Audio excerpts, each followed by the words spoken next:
नमस्कार, मैं निधि खेतान आप सबका स्वागत करती हूँ राजस्थान सरकार और वेदांता की CSI इनिशिएटिव ई कक्षा में, जिसके टेक्निकल पार्टनर है मिशन ज्ञान। दोस्तों, हम यहाँ पे गृह विज्ञान का अध्ययन करने के लिए एकत्रित हुए हैं, जिसके अंतर्गत हम पाठ 18 का अध्ययन, जिसका शीर्षक है ज्वर एवं दस्त में पोषण के भाग 1 में इस पाठ का अध्ययन कर चुके हैं।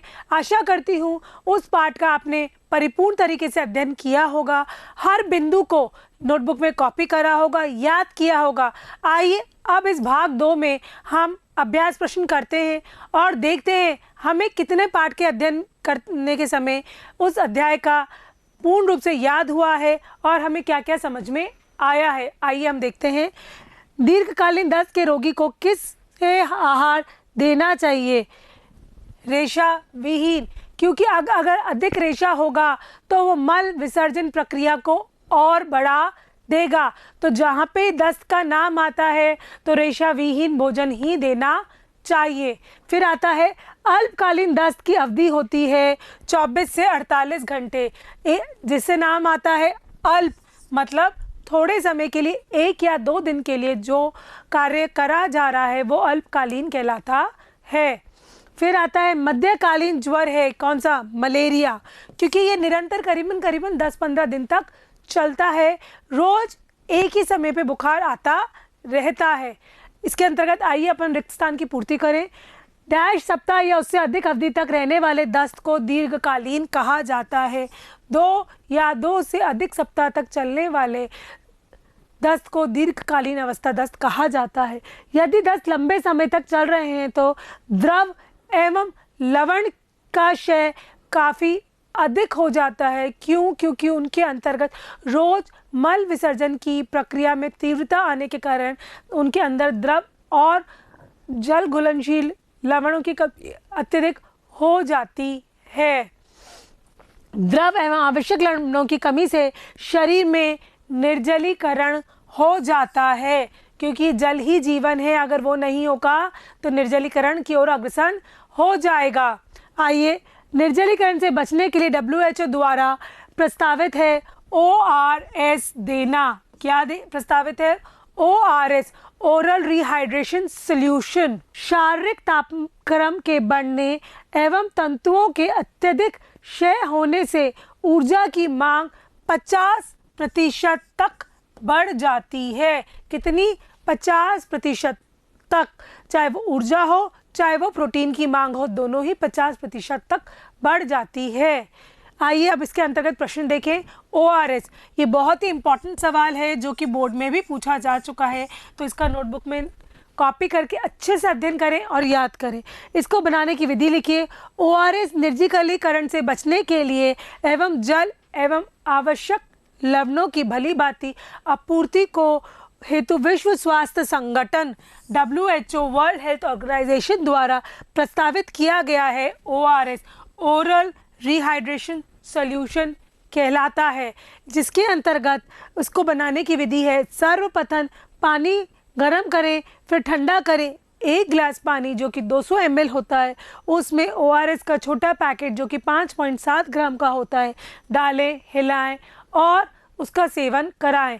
उसके उपरांत ORS के बड़ा पैकेट जो कि 28.5 ग्राम का होता है, वो 1 लीटर पानी में घोल कर उसका सेवन कराएं और ये घोल पूरे 24 घंटे तक आप उसका सेवन कर सकते हैं। 24 घंटे बाद उसको निष्कासित कर दें और नए घोल का निर्माण करें। 1 लीटर पानी देना चाहिए तथा बच्चों को 1 लीटर पानी देना चाहिए तथा बड़ों को 2 से 4 लीटर पानी भी देना जा सकता है। 1 लीटर में 3.5 ग्राम साधारण नमक sodium chloride, 1.5 gram potassium chloride, 2.9 gram sodium citrate एवं 20 ग्राम शर्करा या डेक्सट्रोज शर्करा होती है।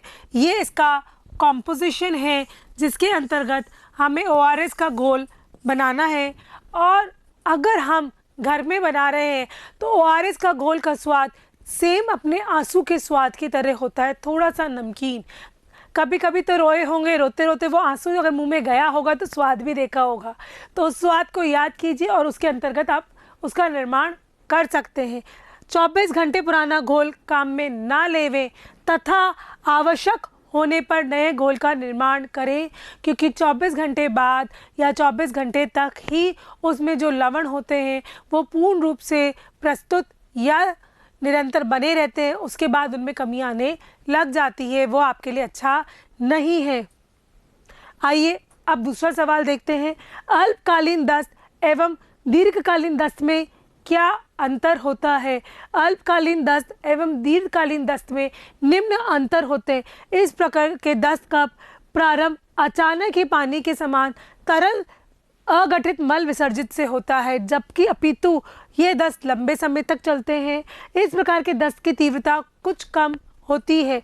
अल्पकालीन दस्त 1 घंटे में ही कई बार मल विसर्जित कर जाता है, अपितु दीर्घकालीन में 1 दिन में 5 से 6 बार ही विसर्जित करता है, किंतु ये 2 सप्ताह या 2 सप्ताह से अधिक लंबे समय तक चलता रहता है। दस्त के साथ साथ अन्य सामान्य बीमारियां जैसे पेट में दर्द, ऐंठन, उल्टी, कमजोरी, बुखार इत्यादियों से सामना करना पड़ता है। दस्त की स्थिति में भोजन काफ़ी तेजी से छोटी आंत से गुजरते हुए बड़ी आंत की ओर अग्रसर कर जाता है, जिसके कारण पोषक तत्वों का अवशोषण नहीं हो पाता, पर्याप्त समय नहीं मिल पाता तथा कुपोषण से ग्रसित हो जाते हैं और कुपोषण जनित रोगों से हमारे को सामना करना पड़ता है। अल्पकालीन दस्त 1 या 2 दिन के लिए होता है और ये 2 से 4 सप्ताह के लिए होता है।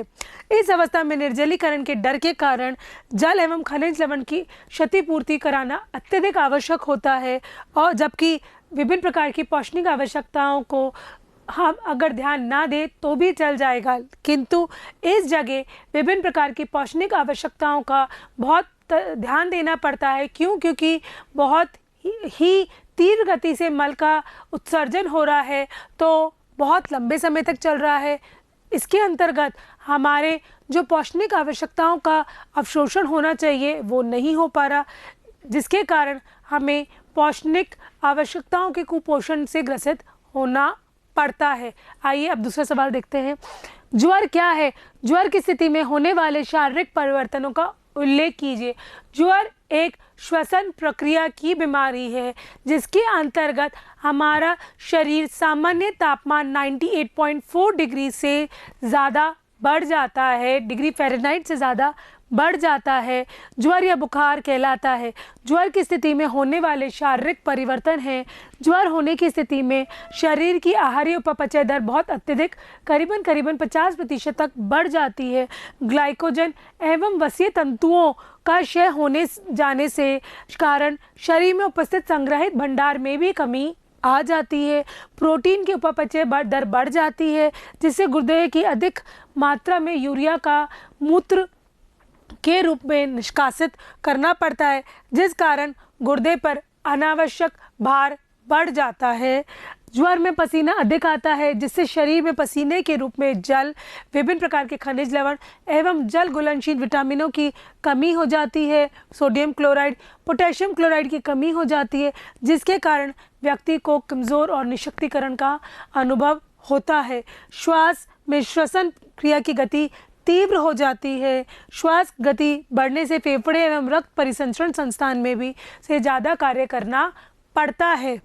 ज्वर के कारण पाचन तंत्र में कठिनाइयाँ बढ़ जाती है, जिसके कारण भूख नहीं लगती और आंतों में कई विभिन्न प्रकार की गड़बड़ियों का सामना करना पड़ता है। भोजन को देखते ही जी मिचलाने लगता है तथा खाना खाने की इच्छा समाप्त हो जाती है। लंबे समय तक ज्वर रहने पर व्यक्ति कुपोषित हो जाता है, शारीरिक कमजोरियां बढ़ जाती है तथा रोग प्रतिरोधक क्षमता कम हो जाती है, जिससे अन्य संक्रमण रोगों का भी खतरा बढ़ जाता है। आशा करती हूँ हमने अभ्यास प्रश्नों का अध्ययन करते समय अपने अध्याय का अध्ययन को पुनरावृत्ति करते चले होंगे, याद करते चले होंगे, इसको नोटबुक में कॉपी किया होगा और अब निरंतर याद कीजिए, परीक्षाओं के लिए तैयार रहिए। तब तक के लिए नमस्कार।